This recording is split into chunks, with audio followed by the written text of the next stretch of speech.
ललिता को रंगे हाथों पकड़ा है छोटू माँ के सामने और ये साबित कर दिया है कि ये जो है ये भी बातें भूल जाती हैं और ये जो है वो ललिता देवी नहीं है। ये कैसे होता है मैं आपको बताती हूँ। तो सूरजों से लड़ाई झगड़ा करने के बाद जो नयनतारा वापस आती है किचन में साड़ी वगड़ी चेंज करने के बाद, तो चाकू दिखाती है ललिता उसे और डराती है कि अगर तुमने मेरा काम जल्दी से नहीं किया ना तो ये चाकू बहुत सारे काम भी कर सकता है।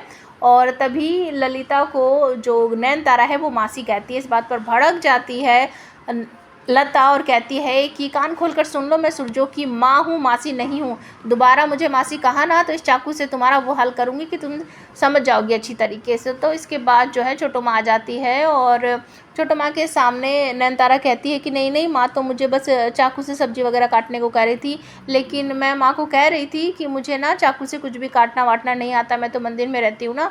तो पुराने टाइम में ना एक दरांत टाइप का होता है, बंगाल में उसे कुछ और बोलते हैं। तो वो नयनतारा वो कहती है कि मुझे ना उससे काम करने की आदत है। तो ललिता देवी जो बनी हुई है वो कहती है कि नहीं यहाँ पर तो ऐसा कुछ है ही नहीं, हमारे पास तो चाकू है। लेकिन छोटू माँ तभी कहती है नहीं दीदी आप भूल गए हो क्या, आपने ही तो मंगवाया था। तो वो कहती है अच्छा मैं भूल गई हूँ शायद। तो वो छोटू माँ आवाज़ लगा के कहती है कि वहाँ रखा है ले किसी नौकर से। तो तभी यहाँ पर नयनतारा को मौका मिल जाता है, वो कहती है कि क्या बात है, कभी कभी तो बड़े भी भूल जाते हैं कि सामान खरीदा था। ऐसा कैसे हो सकता है कि किसी ने कोई सामान खरीदा हो और उसे बिल्कुल याद ही नहीं है कि ये सामान मैंने खरीदा है, सामान याद नहीं है या फिर याददाश्त कमज़ोर हो गई है या कोई और बात है। इस तरीके से नैन जो है वो अपना शक जाहिर करती है।